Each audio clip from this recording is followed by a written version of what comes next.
Salam hormatly vatandaşlar. Şu gün 2020 yılın 16 avgustu heplerinin anı günü. Hoş geldiniz Demokratik Opozisiyanın platformasının kanallarına. Hormatly vatandaşlarımız, hormatly vatandaşlar, şu gün bizim yani gepleşiminin teması uruş Ukrayna'nın içinde Ukrayna ile Russiyan uruşu Russiyan territoriyasına qayıtıp geldi. Gelin şu vardı gurgun edelim sebebi şu vacip maglumatlar Türkmenistan halkı için, Türkmenistan devleti için katı vacip. Men sonunu düşündürün ne yapıp şu bize vacip.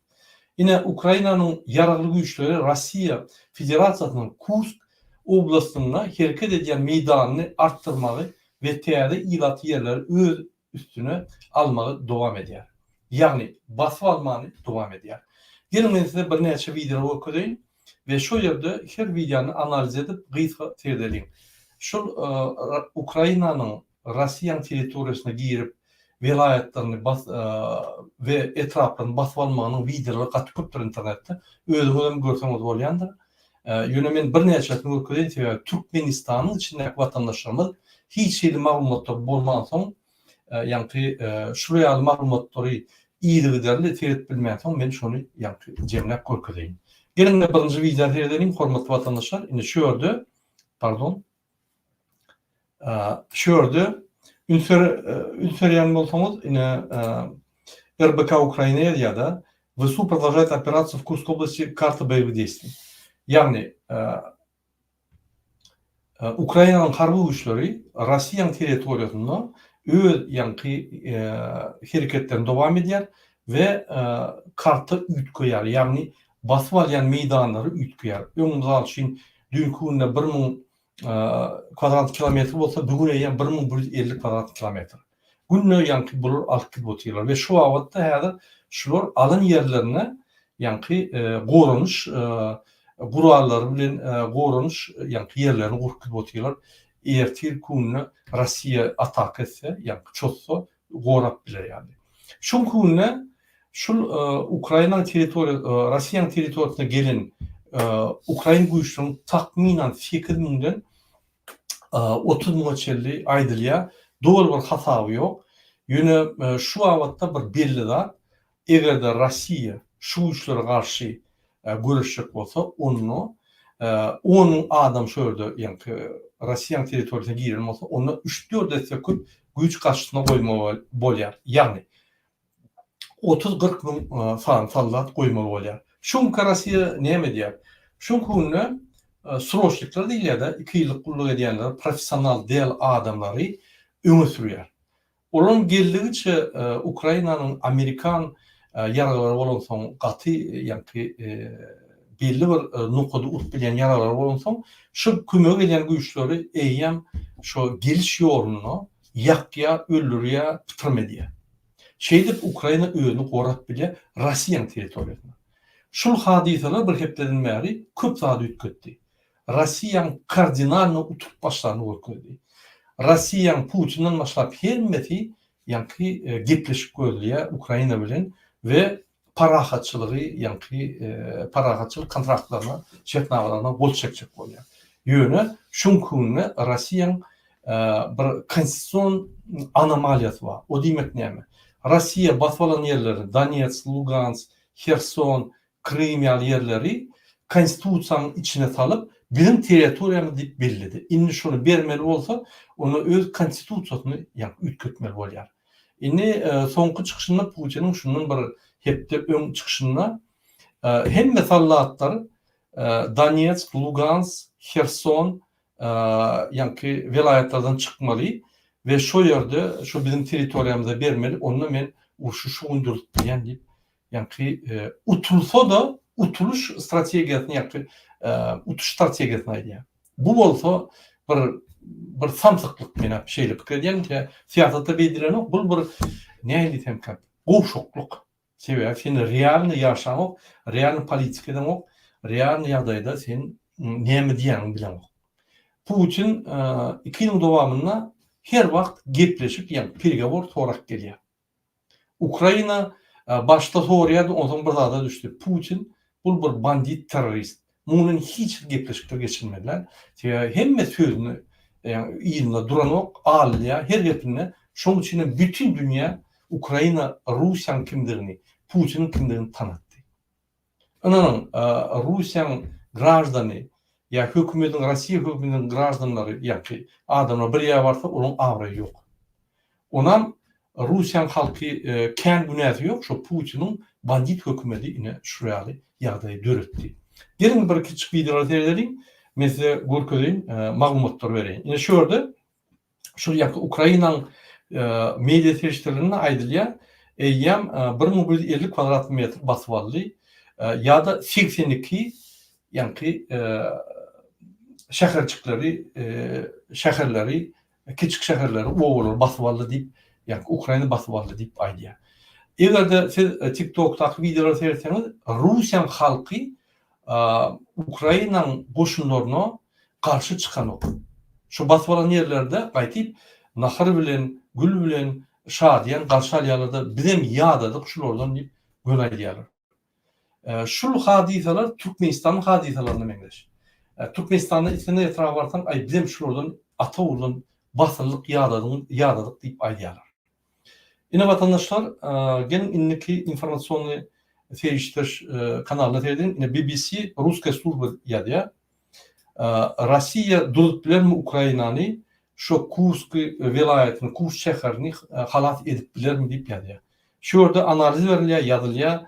Ine şu ýerde aýdylýar, egerde takminan 10 000 goloy adam bar bolsa, onu Rossiýa şol giýiren gruppirovka, Ukrainaň gruppirovkasyna garşy 3-4 есе köp oşun goýmaly bolýar we şol ýa-ni perewes diýilýär, şol köp adam bilen durup biler, bolmasa durup biler.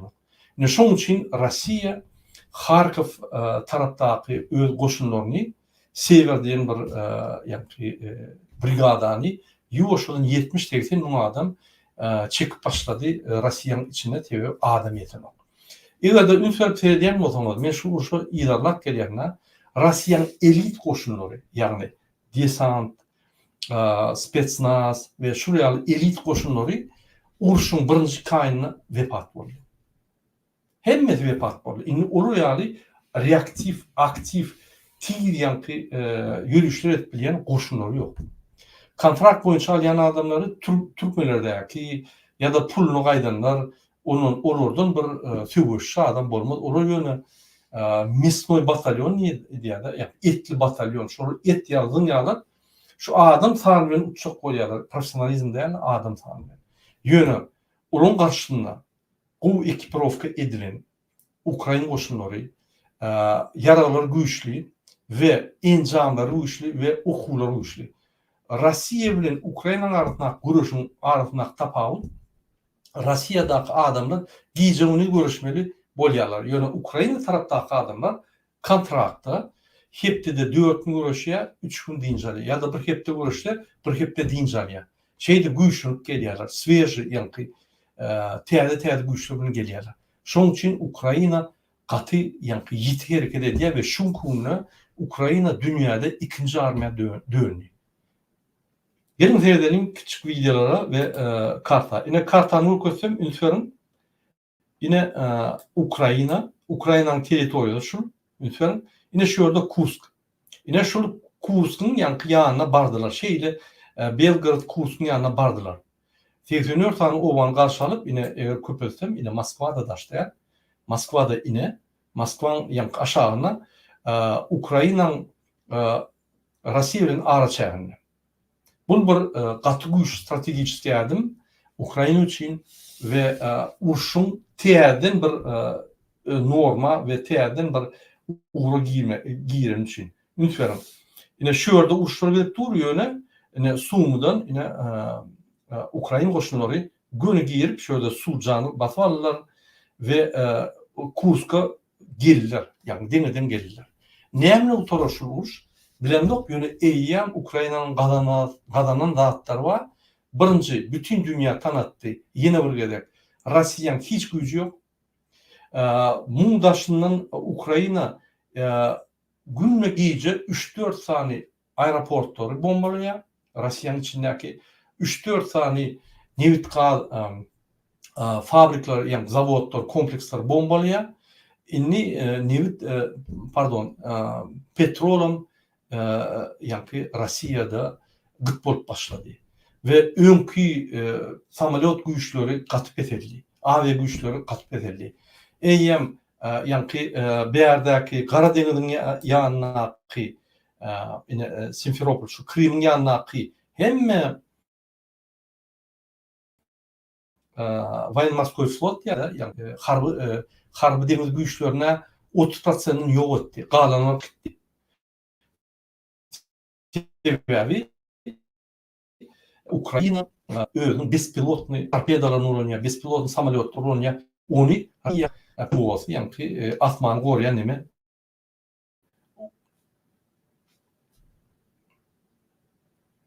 Rusya asmanı koruyan sistemat korap bilen. Indiki video seyretsak, hormatly vatandaşlar, şu videoda men bir zat öküjek bolýan size. Ine ülkenin şu yerde Zelenskiy öz halkına yüzleniyor. Biz dinleyelim şunu. Здоровье, уважаемые украинцы и украинки. Только что провел ставку. Был доклад главкома Сырского. Фронт. Наши основные направления защиты. Торецк, Покровская и другие. Больше там российские... Yine ülkenin gönlünü yine demokratyanın esasına sayılan prezident. Gönlünün halkının kuruluşu. Gönlünün açık veriyor. Şeyde dili, şunu ettik deyip. Putin kaçıpıyor bunun içinde de. Bu olsa gönlünün halkının kuruluşu. Ne ayıl ağrım olsa, ne ayıl yani utyanım olsa. İndiki video serileri şu orada yani Sırskı bilen dakladını yani düşündürüyor. Neyemeler vuruştuk. Geçip barayan uşun neticelerini acıyor. Yine başka bir informasyon. На канале Freedom время новостей. Здравствуйте. Сегодня важно узнать о таких событиях в Украине и мире. Украина развивает успех наступательной операции в Курской области. Под контролем ВСУ новые населенные пункты. Солдаты российской армии массово сдаются в плен. И наши войска с боями продвинулись вглубь обороны противника на 35 километров. Взяты под контроль 1150 квадратных километров территории, 82 населенных пункта. В Иркутской области разбился стратегический бомбардировщик. Такие самолеты Россия использует для ракетных атак по Украине. Одна из главных версий катастрофы. Yine şuraya informasyon şu gördü.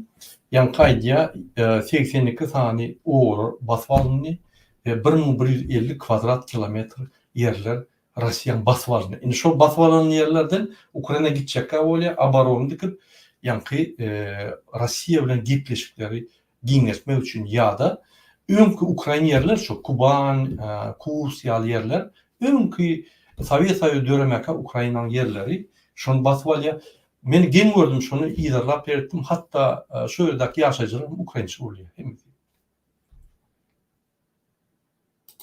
İndiki video seyredelim. Şu video hakkılıklı video unutuyorum. Представители России в ООН жалуются, что никто не хочет призвать вывести украинские войска с территории Курской области. Я не услышал, к сожалению, в этом уважаемом зале заявлений, кто бы призвал Киев вывести свои войска с территории, суверенной территории Российской Федерации в Курской области. Наш посыл руководству России, военным России такой. Men tercüme edeyim. Şu OON'u yığınak gidip dur Amerika'da, New York'ta. Şu yerde Rusya'nın yani vekili aydı. Kıyınansak da yine biz Ukrayna çözümünde hem turup aitti. Yani agresör zaten. Bir de Ukrayna çözümünde hiç kim guryan yok diye. Yani hiç kim turup aydan yok. Ukrayna duruzmalı. Rusya'nın yani öz başlık teritoriyasına girdi. Ukrayna hiç kim guryan yok diye şunu. Bunlar hem yığınaklarda men deyişim yani dine özbekliklerini oraya agresiya edip yören millet, Rusya milleti, Rusya hükümeti. Yine şu yerde şunu yürütü yine bir devletin vekili cevap veriyor. Вы совершаете зверства, военные преступления, и мир все это видит. Вы понесете за это ответственность. Россия пытается очернить Украину, но это навлечет лишь новый позор на Кремль, на всех причастных к этому.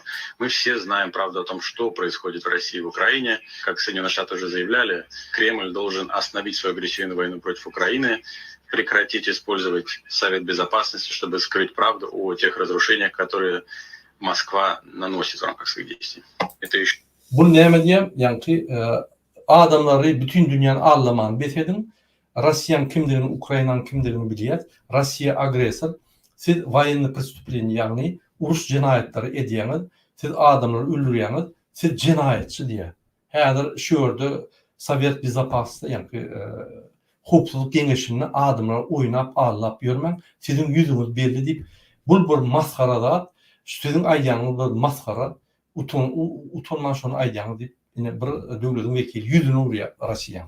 Inniki векиль näme diýär? Еще один пример двуличия России и пустой траты ООНовских ресурсов. Это еще одна попытка, совершаемая Россией, отвлечь внимание от того, чем она занимается в Украине. Siz iki ýüzlü, sizin alo ýani sözleriňiz bilen bütün ünsüni häzirki edýän jinayet işleriň ünsüni başga tarafa çekjek bolýanyňy diýip, ine Ýaponiýa wekiller ýüzlerini urýar. Ни один из членов ООН не должен подвергаться такого рода действиям. На просьбу о помощи напихали за обе щеки.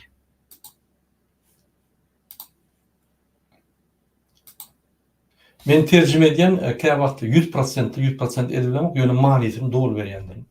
Ine inniki video ederiň Suwjada, ýani Ukraina bilen ine ünsüren bolsaňyz, ine Suwja diýip, ine şu ýerde, ine Kharkiv, ine Belgrad, ine de Kursk. Şu ýerde Kursk şu tarafa gidýän Suwja, ine şu ýerde. Birinji baýdak goýdular, ünsüren ine şu ýerde. Всем привет.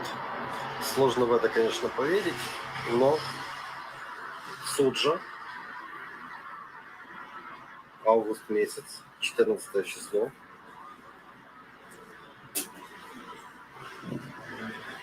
И это еще не все.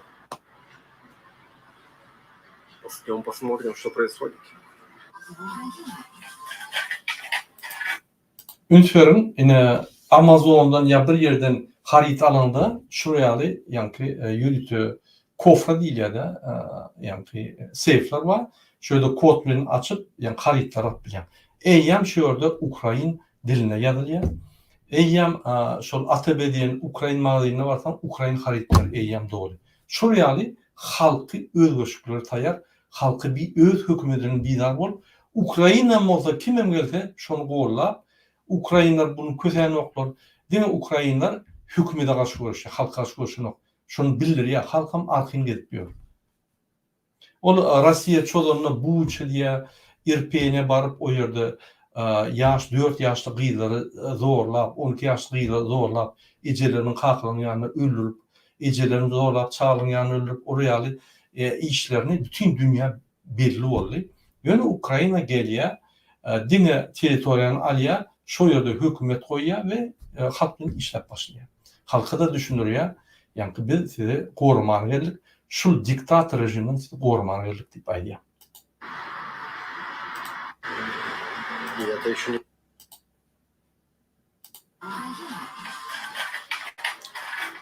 Бажаєш купувати товари високої якості за планованими цінами? Власна торгова марка «Своя лінія» – це саме те, що потрібно. Ünsüren magazynyň içinde Ukrain radiosynyň ýani radiosu Ukrain diline aýdyp dur. Orsun magazynyna.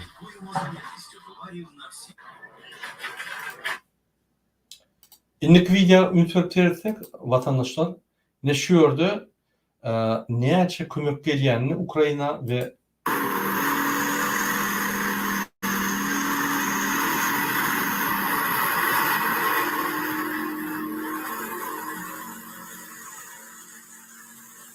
şuraya Ukraina, Russiýa territoriýasyna girýär, arşydaşlygam ýok, uly. Rus soldatlary ýüzler, ýani plena düşýärler, ýüzler öldürüp tapşyrýar Ukrainada. O ýani kıylyk bunu alınan täze soldatlar da ýani başlar.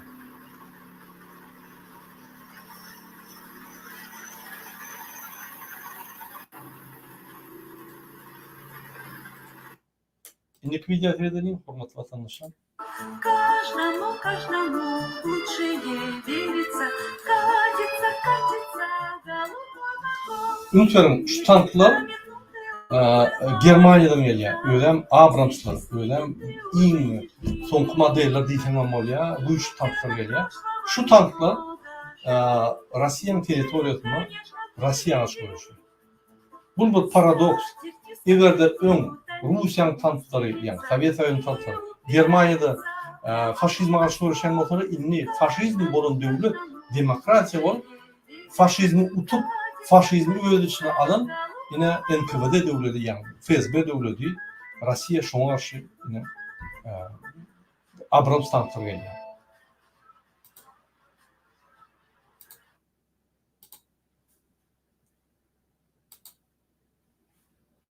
Yine şu yerde bir malumat görközecek olyan Putin bunkerda kaçıpıyor, bunkerine gizlenpiyor. Yani Moskva'dan çıkan o Zelenski Suma var ya, yani Rusya'nın teritoriyasına varıp öz serketli, yani öz harbi buluttaki işleyen adamlar oluyor. Öz harbıçılar oluyor. Şurada motivasyon veriyor. Şurada yani поддержка veriyor. Unutmayalım. Сегодня украинский президент Владимир Зеленский приехал на укрепленные позиции ВСУ в Курске, чтобы лично поддержать бойцов. Но это не просто визит. Зеленский бросает вызов, который никто не ожидал. Он не только встретился с военными, но и заявил о готовности встретиться лицом к лицу. И не с кем-нибудь, а с Владимиром Путиным. Такой вызов – это нечто новое на фоне эскалации конфликта. И вся международная общественность уже затаила дыхание. Что ответит Кремль? Время покажет, но это может стать поворотным моментом. Вы не поверите, что произошло дальше.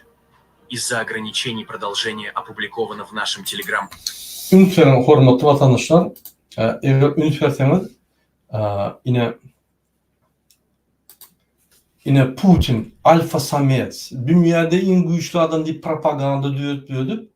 Şu adam hakiki kimliğini gördük.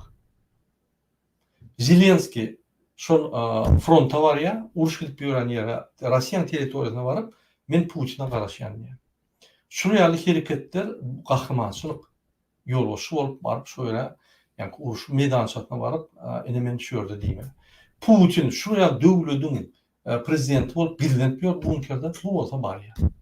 Yine şu demokrasiya etaatına sayılan prezident ve falsifikasiyada kurban oluyalı, yani beylik opozisyon güçleri yok edip, ayırıp, basıp, türmede yok edip, yine Putin diktaturasını kurup, diktaturanı atbayan Putin. Putin kurbanlığa göre bir ulu adam. Kurbanlığı sonsuda olup bilen o. Yine kurbanlığın direği şu adam. Şurayalı korkuk, fronta barılmayan kurbanlığın direği. Kurbanlığa bundan kimden? Siz oğudan bolup gelip görenini seyretmeyin. Anarsı boş. Absolutla boş. Yani hiç vakt saylanmadık. Hiç vakt beyleki kandidatlar bilen açık görüş görmedik. Hiç vakt halkın önüne öz programadına aydıp ben şunu etecek deyip boyun alt görmedik. Bilen o programatın bağdığından bilen o programa gerektiğinden bilen o basıp alan adamı da ya hükümeti basıp alan adam da bu olanakları bilen o. Bu bütün dünyanın sistematına sayılı olan niyemediğinden bilen o. Dine çağırıya konstitusiyonun başlığı bana şu ülkeleri benim boldu. Onun falsifikasyon edip yani rayon, etraf, şehirçi, yani geniş yerlerdeki sayılı setlerini falsifikasyon edip getirip bir yere tayan. Siz uttunuz 99% ya 98%. O gülküyor. O demek onun konkurenti yok. O demek bu konkurent getiren o korkya. Niyazov yeketek sayıları geç bütün dünyanın güllerini olsa, bul olsa 3-5-6 tane sayılı uçurur yani dalaşkalar koşya, tanınmayan adamlar koşya, ulan görürler sadaka veriyor utmadım diye. Yani şuraya bir kim alacak böyle bilemek bizi idiot görüyor mi? Öyle idiot olsa bizim idiot görüyor öyle yani. Bir santık burada. Öyle de milli lider diyeyim adam lakıptır. Milli lider lakamlı cinayetçi. İndiki video seyredelim vatandaşlar.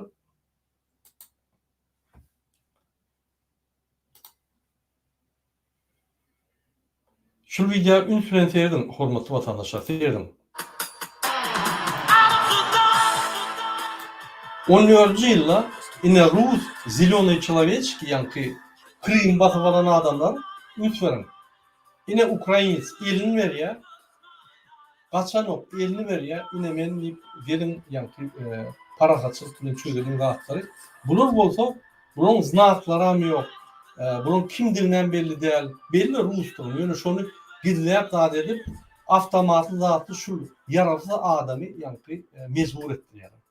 Ine 10 ýyl geçenden soň ine sedin näil armiýa boldy. Aşağıda oturan Rus soldatlaryny efir alıp ne şu Ukrayn görüşücü eskerler. Näil ýagdaýda. Üçüncü 10 ýylda demokratik döwletde näil ötüşler gidýär we 10 ýylda ine ýa-ni diktator döwletde näil regresiýa. Ne şunu görürlersen. İlk video seyredelim. Ine şu ýerde Зеленский. Бажаю здоров'я, пане президенте України, Верховний Головнокомандуючий Збройних сил України. Як справа? Угруповання Збройних сил України продовжують ведення операції на території Курської області. За сьогоднішню добу наші війська просунулись на окремих напрямках. Ine şu ýerde ýa-ni görkezilýär ýöýte Головнокомандуючий Syrski öz dakladyny edýär Zelenskiň öňünde. Girliğin derdi açaydı. Şuraya biz batıp aldık, şuraya ettik, şuraya bolunu da deyip daklad ediyor. İndiki video seyredelim.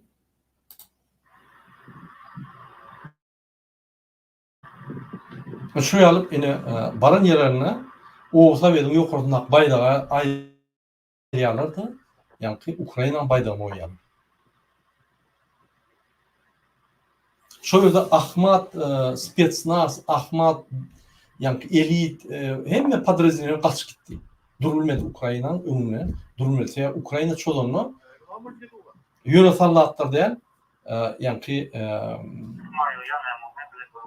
bespilotnikler, kiçik yani kvadrokopterler hemme daha duranýarlar bular, hemme daha görýärler. Sputnik ulanýarlar, rogaş görüşip bolanokda gatyt işleýärler. Ukraina ýürüýte kvadrokopterler ve bespilotniklerin goşunlaryny öğretdi. Yürütü. Öldürü yaşanıyor.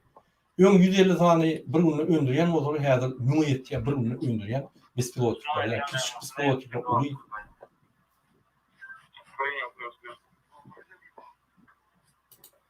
Ine şuraya ýagdaý, gynansak da bir gynýak gynanamda sebäbi şu Ukrainanyň ýeňişi Türkmenistana ul täsir bolýar. Men size gepleşiň soňuna düşünürüm.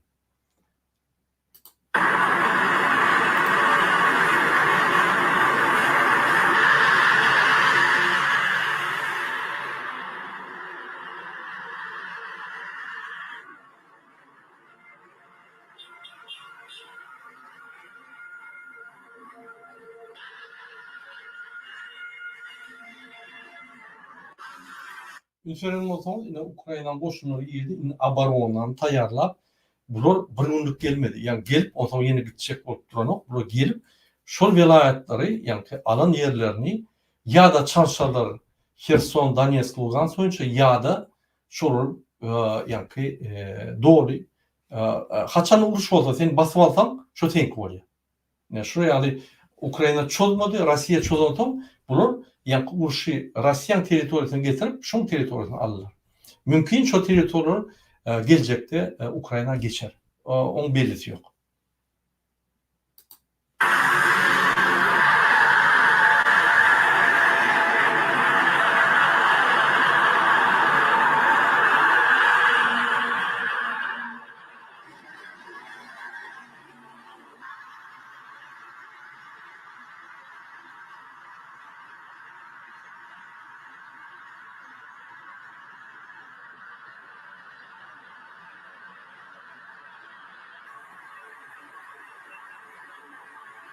Şu günü Ukrayna goşunları hili boyunca, ekipировкасы boyunca ve guralları boyunca, maşin guralları boyunca dünyada ikinci yerde giden armiya. Şu zatlar Ukrayna Nemçip yani şunu kadar ötübülü sebebi Ukrayna bütün dünya kömek ediyor. Bütün dünya zulüme karşı uğraşıyor.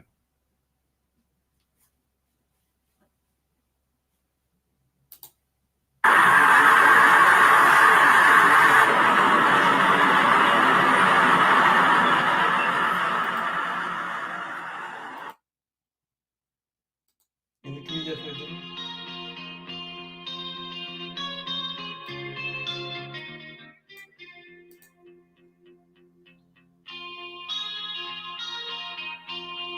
Şu yani Ukrayna Rusya'nın içine giriyor. Karşıdaşlık yok sebebi Rusya'da şunun hem de güçler Ukrayna taşlanmanın içinde güçler yok şu karşı doğru. O Çeçen harekatlar kaç gitti.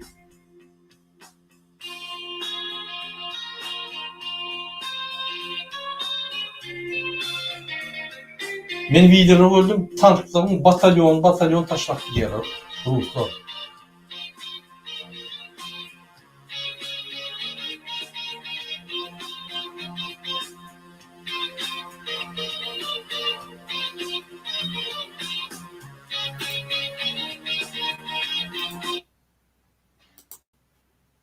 Ünferin şu Epikirovka verdim. Şu kellesinde kamera durundu. Şu Amerikan koşunları yani ya Avrupa koşunları yani ekipirvanı. Rusya'nın şuraya kaska tam yoktur. Şuraya yani bunlar ekipirovkası boyunca öğünün yani fiili boyunca Rus armiyası pardon Ukrayna armiyası ünlü. Dünyada ikinci armiya.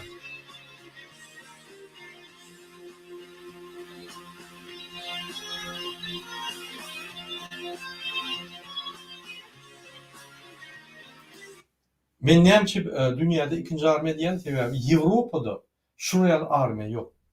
Uruşlar geçen tayarlıklı yani bispilotnikler uruş geçiriyen dünyada armiya yok. Amerikanlar bispilotnikleri bir görünüşte ulanıyor. Bunlar hem mi görünüşte ulanıyor? Dünyada bunlar öğünün yani brigadalarını öğünün bispilotlu koşullarını emile getirdiler. Dünyada yoktur. Şu köp açıları ettiler. Yani harbi kulluğuna, harbi hareketlerde katı görmede men katı oynayan şu Ukrayna halkının şuraya bolup duruşunu. Yine benim Türkmen harbi kulluktaki işleyen adamlara motivasyon için şu videodan koyayım.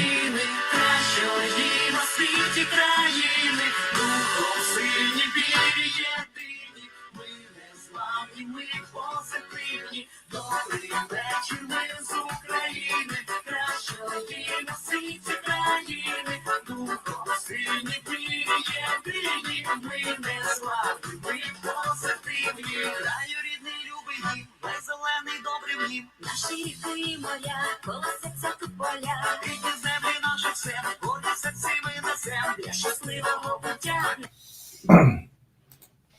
Yine hormatlı vatandaşlar, ben size Ukrayna Rusya uruş boyunca bir neçe video koydum. Şu esası mani, yani men çıkışımın manisi, uruş Ukrayna Rusya uruşu Rusya'nın içine girdi. Agresör verip çözdü, şu agresörü ö teritoriyasına uruşunu yani Ukrayna devam ediyor. Ben özüm 2 yıl kulluk ettim Ukrayna'da. Kievska Vysha Tankovaya İnженерное училище'da. Ben mekanik instruktör oldum. Ben size aydayım. Ukrayna'nın bizim batalyonumda yani bizim rotamda 35 adam vardı. Onun 32 sanatı Ukrayna ve Rus. O Rus olsa bir 5 adam kalan Ukrayna. 3 adamım Azerbaycan, Çeçen ve men Türkmen başka adam yoktu.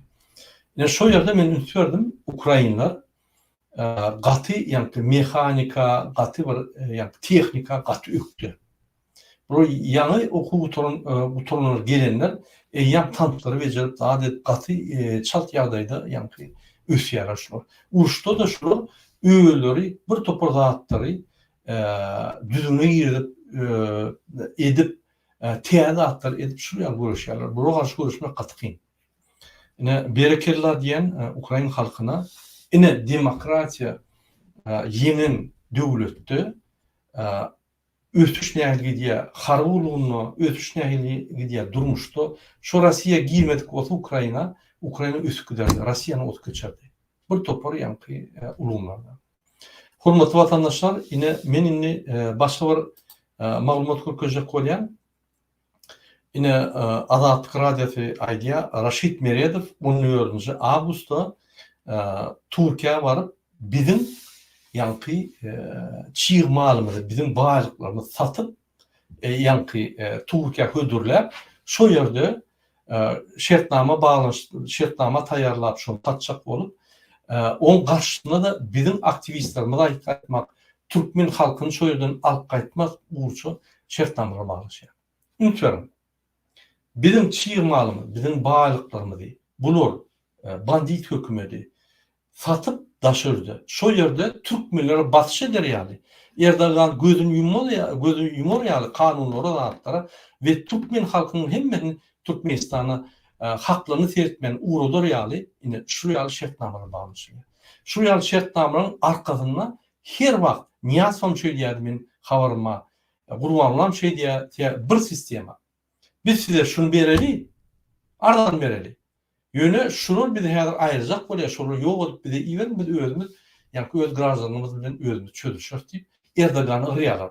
Erdoğan şu gara skema ırda bolýar, ya öýerde pul galanýar, garadan işlep, yani gara kontraktyň daşynda garadan işlep, yani gara kontraktlar, yani uçot edilmedik pullary gatnadyp, öz giýegini öňe sürüp, Alparslan bayraktary öňe goýup, şoň bilen şu pul Erdoğan kazanmalı yerine yine kurbanlı yegenlerini uğratsa yine şulam giyevini uğradıp şol gara skema diye. Devlet meçhurine kurbanı uluyor. Serdar hiç kim. Kartinka seyretmen. Yani Serdar Berdimuhamedov seyretmen.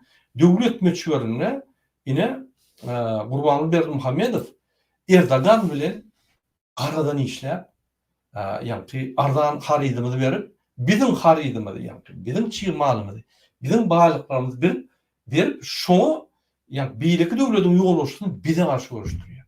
Bu ne diyecek? Ne diyeyim şu Kurbanlı Berdimuhamedov milli lider mi ya milli başkada mı? Ya vatan dönümü mü?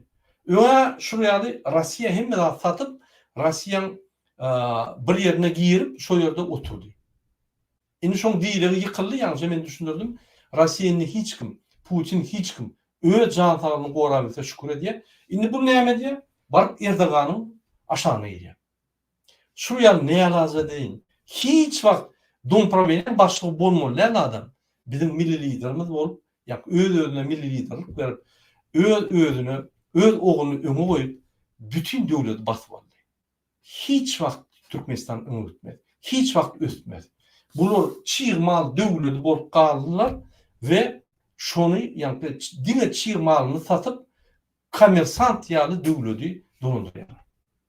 Hani ötüşler, hani kurulan zavodlar, hani biz yani gazımızı, nevdimizi, hime önümlerini öndürüp onun yani ikinci, üçüncü, dördüncü perrabotkasını edip o yerde 10 etse, 15 etse şonun bahasını kaldırıp hani bizim satış zavodlarımız yok. Hani bizim spesyalistlerimiz, hünermetlerimiz yok. Hani bizim menajerlerimiz şu ýaly arasında konkurentni bazıları haritler çıkartıp bilip satıp şu yerde yani birjalarda hareket edip bilen adamı yok. Sebebi dine yegenler var. Barıp karadan kontrakt alıp yani Ardan Bakadan satıp cübütüne pul olup yani Türkmenistan'a da 3,5'dan konvertasyon hükmünden manadı verip bir oturun yerine 6 etse pul alır yani. Yine Türkmenistan. Neyem çıkıyorsun Türkmenistan? Ösür için hiç предпосылка yok. Yani hiç şart yok. Türkmenistan ösme için. Türkmenistan bunların beter basıp alınıp, uğurlanıp, korrupsiya ösür yani hemme şartlar var. Benim ömen diyelim. Haçanla devlet yol başlıyor. Korrupsiyoner olsa, kezzap olsa, yalançı olsa, bandit olsa, onunla daş dövrüne özü yalı korrupsiyoner, bandit, kezzapları üşür, Türkmenistan'ın içinde yalakçılık, korrupsiya, bir kanunçuluk hüküm sürür. moral taýdan, ahlak taýdan pes zatlar ümmüdür. Häzir Türkmenistanda ine şoň üçin ýarlaklyk bir norma bolup galdy. Her kim inni ýarlaklap hökümete ýakynlaşyp şurada pul ogurlamany hüwes edýär. Köçüde bir baýak diýen bolsa, hökümet bilen işler ogurlaýar. Ine şonam ýanky goňşular şoňa görüp edýär. On bagty işletip. On bagty işleni ol bir ogry gutoran. Sen baýlygy ogurlaýar. Yüzüne tükürmer şoň. Cinayete çekmer şol adamy. Ýernak duran çinolik bilen. Biz bolsa şoňa ýanky görüp edýär. Ey, bu posaldy, bu nimaldy, bu galp başlatyp. Galp başlany ogurlaýar. Şoň üçin bizim kellämizde düşünjeler ötkömeli. Biz bütün dünýäki normalary, bütün dünýä ýanky ahlak taýdan normalary saklamaly bolmasa biz ýiten halk bolarys, biz ýiter ederiz. Bir maşgalada, evlerde hemmesi bir geçirip etse, şu maşgaladan fundamental almıyor. Ine Türkmenistan'da şeyler. Hormatly vatandaşlar, inniki maglumaty seyredelim. Men size bir video öýtgeýin. Ine öz-özüne milli lider diýen adam, oğlunu milli liderlik daktaran adam, ünsörün nähili kep çekip ýör.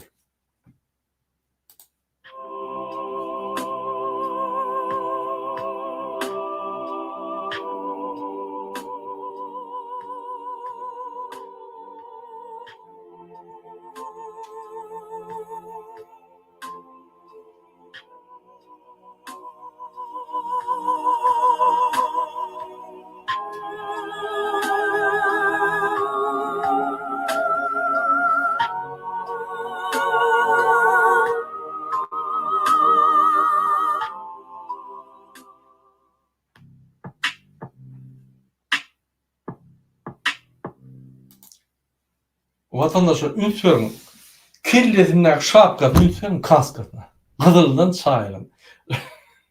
Men näme diýin? Idiotlaryň gaty şoňa idiot diýsen. Sebebi ulum diye bunu ýaly idiot bizim aramyzda ýok. Idiot diýmem barada, bu idiot adam däl. Bu torun, kellesi giden bu torun. Ünsörün kostyumuna eline gızıldan çayılan atdyr. Bu bir bütün dünýäni güllüp yıkıp öldürecek bolýam kalýan.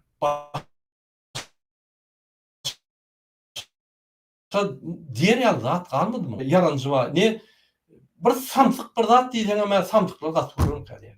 Ünsörüm. Utanmadan wiýaldyr ýa özüni. Bolýar dostlaryň arasynda etse, utanmadan wiýaldyr bütün dünýä görkezýär. Men milli lider. Milli lider diýip bir işini bilýän ka näme etmelidigini. Milli lider diýip kitap ýazmaly, öňe ýanky ýollar öküzmeli, öňe ideýalar bermeli, ideýany östürmeli. Ine şu ýaly bir samsyk barda öňe milli lider adam, şu milli lider adam zaýrada ömürlük. Gahrman ady zaýrada ömürlük, milli lider ady zaýrada ömürlük, prezident ady zaýrada ömürlük. Şu ýanşan adyny ýanky zeherlap zaýlap barýar. Şol ýaly bir aýsamsyk diýsem, samsyklar gatyryn kalýan şu.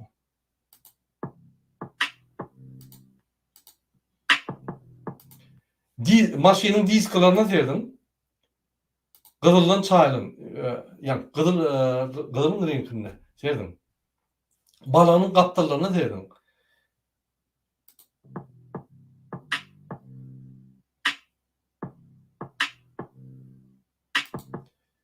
Gelip tekeri vuruşu näme diýdi? Hani ýazın kommentarida gelip ýanky maşynyň strukturasyny bilmeýän adam gelip ýanky kuşu bilen teker görýär. Näme boldy? Hiç maşyna mineniňizde gelip ýanky maşynyň tekerini urýanmy? Ýanky şoň nimesini barlap, dawleniýasyny barlap, ýene bilen barlap.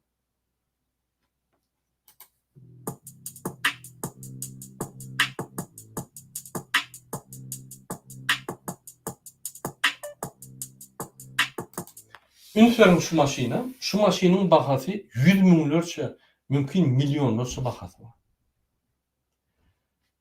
Nähili Gurbanly Berdimuhammedow şunu gazandy? Aýdyň almagy. Şuň aýlygy 12.000 euro, yani 12.000 dolar ayna bolýar.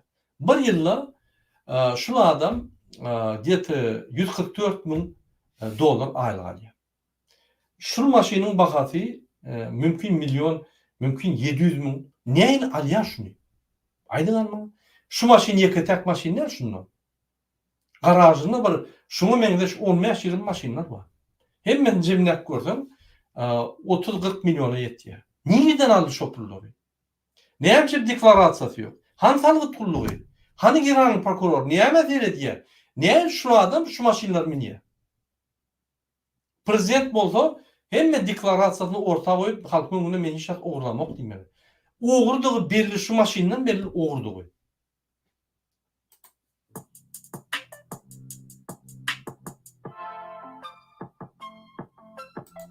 Kaskatına verdim şu kaskatına.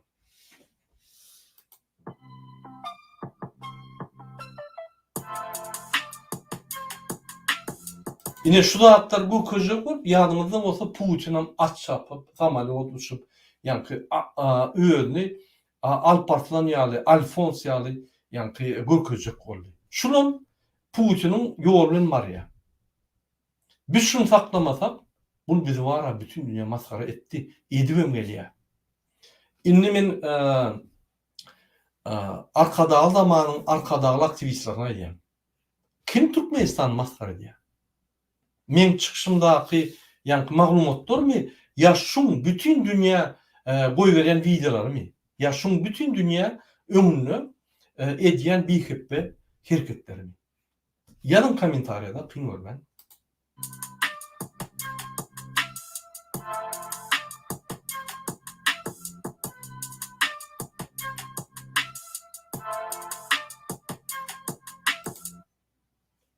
Men bir dostum diýdi, Murada şunu görsem ýüregim bulanýar. Men şunu görsem dogrudan ýüregim bulanýar. Ya bu kille sızjak zatdan şu ýaly bir türkmeniň taryhynda samsyk bolan ýol bolmady. Ne serker başy, ne ýol başy, ne milli lider, ne prezident bolmady. Şoň üçin vatandaşlar muňa etmeliň başga da serdeliň men size başgalary görkezýän. Ine başka bir videomu okuyayım.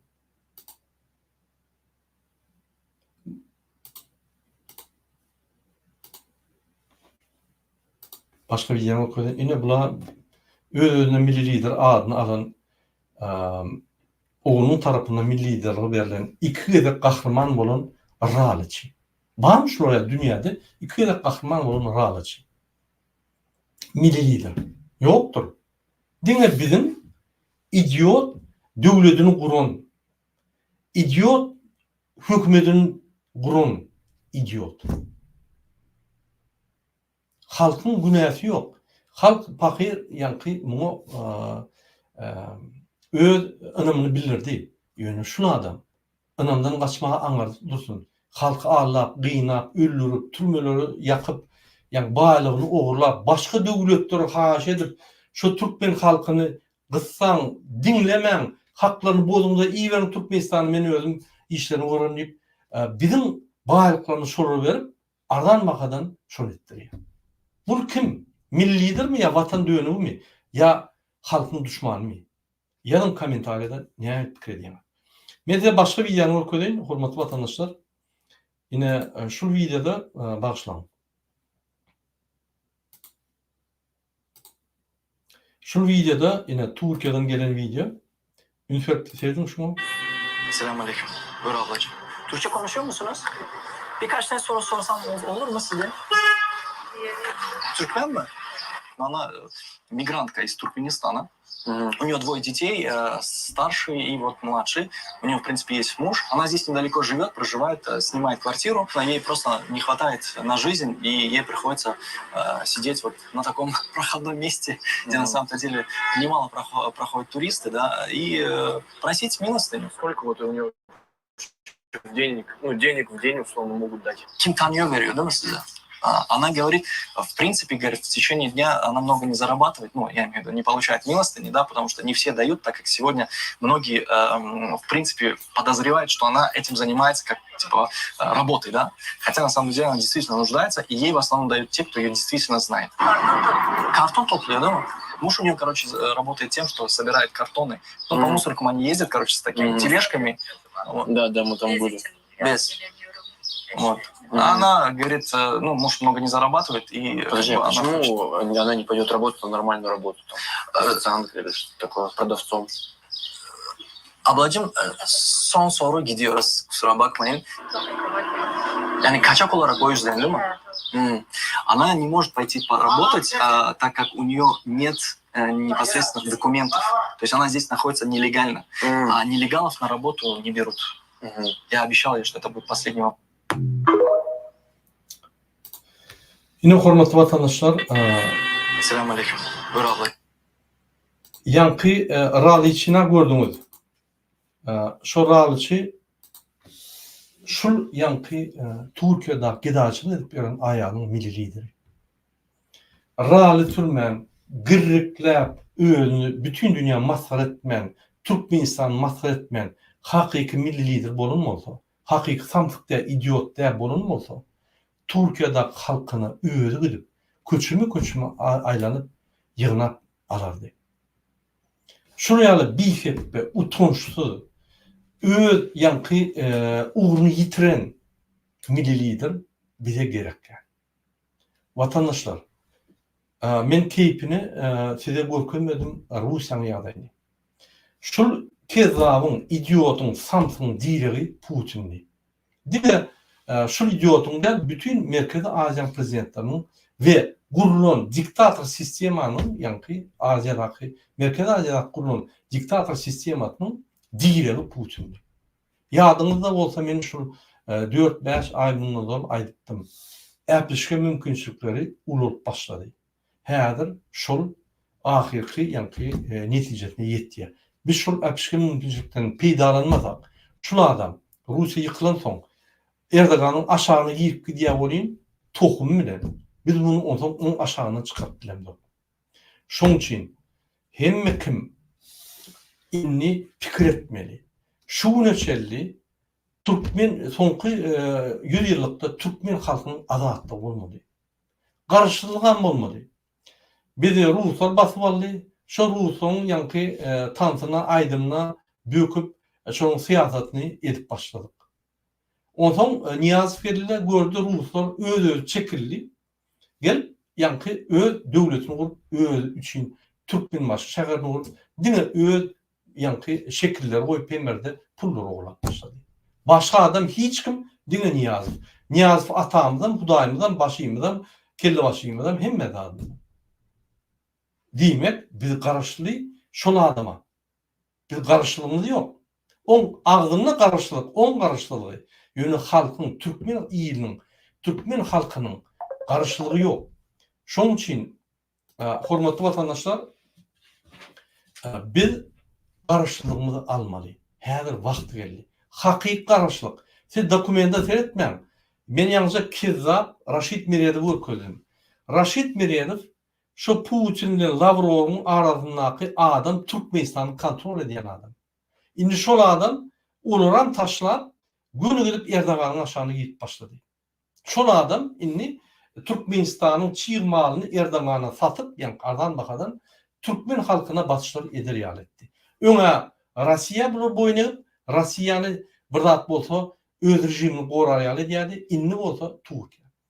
Men öňem gaty oýlanýardym, egerde biz öň çalyşmalar eden bolsak, höküman Rossiýadan bir 5-10 adam gelip atardylar aktivistleri, bir topar halkymyzy. Häzir şol äpişke mümkünçiligi dörep başlady. Inni Putin öz ýurdunyň içindäki ýa gelen goşunlara garşy sallatlar ýok. Bize garşy inni biz çalyşmalar etsek uğratmaya mümkünçülükler yok. Şonu gurman buli, şonan bağışlamon kidal edip Erdoğan'ın sırtına girdi. Ünitlerim, hormatly vatandaşlar. Her adam, her vilayetde, her etrafda, her owada, her deňeşde, her ýanky birleşikde öz nägeliklerini bildirmeli. Şo ýerdäki yerli arçynlar, hekimler etraf vilayet hekiminin yanına barıp aýtmaly. Menne iş yok, meni günahkar däl, elim sag, kellemi işleýär, aýagym sag, meni işlejek, maşgalam etdirjek. Siz ýurt dolandyrýanmy? Sen prezidentin vekilimi? Şu ýerde. Tapmaňa iş, zavod kur, ýa-ki kärhanaçylyk getir, maňa iş bolar ýaly, iş tapaýmaz. Tap bilen okmy? Onu bizim baýlygymyz ýa-ki gerekmejek arkadaş şäher gitmelerle men maşgalamy gitmeli. Maňa sosial kömek gerek. Maňa aýda plança pul gerek. Ofitsialna şonu men şu olmagy üçin men şu maşgalamy berýän edim. Sebäbi siz Türkmenistanyň baýlyklaryny satyp öz siýasatyňyzy ýöredýäňiz. Gerekmejek arkadaş şäherlerini burýaňiz. Bize gerekler o zatda. Men o ýerde gidip ýaşap bilemok, men şolu şäherde salmaýarlar, vilayata da eltmeýärler. Gadagan. Näçip Mar halkynyň baýlygyny alyp arkadaş şäherini urýar. Näçip Mar şäherini, ýa-ni Mar şäherini uranok. Näçip Ýolotön, Garagum we Taxtabazar, pardon, şo ýerdäki oğullar, etraplar uranok. Näçip şonuň ýollary uranok. Näçip şol ýerden baýlyklar alyp, çyýmazlar alyp, satyp Aşgabatyň o bir gerekmejek ýerlerini oğullarına arkadaş şäherini, ýa bütün Aşgabaty arkadağa geçirecek bolýar. Kimin haky bar onu? Kim şoňa hak berdi? Özüne milli lider diýip hökümete goşulmaly adam ol kartinkany öňe goýup, ýa-ki suratçaly diýip Serdar Berdimuhammedow öz hemme bihepeçetler, bikanşol etdiler. Näçip baş prokuror Serdenok, näçip ýüstiýasiýa başlygy şoňa baha berenok, näçip parlament şo karar çykarnok, impeachment edip sen pullara urýan, maşinleri, o näşdan maşinyň garajynda o maşinyň bahasy 40-50 milyon dolar, nirden pul aldın? Impeachment, halkın daveresi yok. Halkın 99% inanı yok. Halkın inanı yok. Sen gitmeli, yani ne yapmış karar çıkarın. Hani şol adamlar? Ne yapmış şuraya geçirilen cinayete gözüm öyle cinayetçilik edip kek çekip gitmiyorlar. Ne yapmış biz o işlep şunu çıdamalı. Ne yapmış biz öyle palojny, bolmalı, yani pullarımızı ýerimize almalyar. Türkmenistanyň konstitusiýasyna ýazyldy. Egerde sen ýagdaýyň bolmasa sosial kömek hökümet edämeli. Näçip satyp birinçi malyny satyp şo gelýän pullary sosial kömek ýa-ni adamlara kömek etmän, şo pullary 3-össe 4-össe bahasyny artdyryp gerekmejek obýektler arkadaş şäherden pul ogurlaýar. Şonu söz bar hekime aýtmaly. Hava bu aydardan hekim nämetini görür. Siz barıp çıkıp başlan, şu Gurbany diýen bir kezza hemme zat durdy ýa, gorkup, kaçyp gidiyor. Çıkıp baş aýtmaly ben. Nägeliklerimizi bildirmeli. Maşalam etlep bilen sende günah yok. Sen işleyecek. İş yok. Olu 50 dolarlı iş nasıl? Ne yapış hekim 50 dolar almak? Ne yapış Gurbany 50 dolar almak?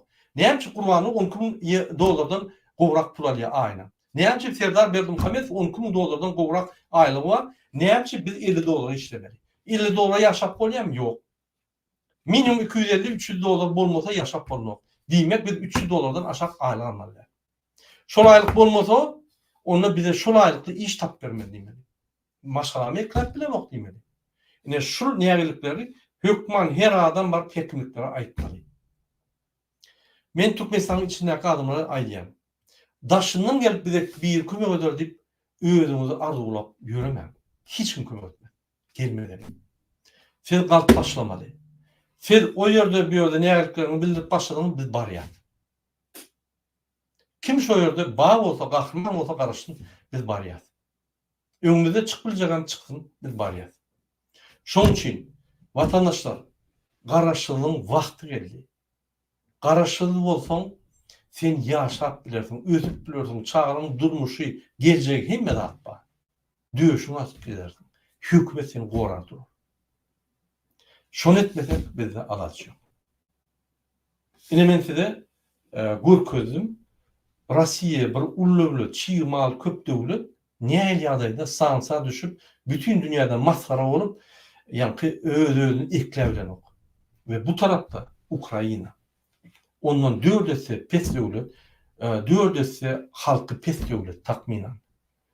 Eýem Russiýany basyp alyp içine gitdi. Bütün dünya görüşýär. Sebebi adalatly guruş. Egerde biz adalatly hereket etsek, zulma garşy onda bütün dünya bilen bolar. Şoň üçin aýaklanyň we öz garşylygyňyzy alın. Bize Türkmenistan gerek, garşy gerek, bize adat halk gerek. Kim şu adatlygy berýän bolsa öňe çyksyň, biz ýygyny göreli. Hormatly vatandaşlar, ine şunuň bilen men öz efirimi tutarýan. Sizin hemmeňize birinji bilen jantalyk arzu edýän we inlik gepleşikler içerli. Hoş sağ olun.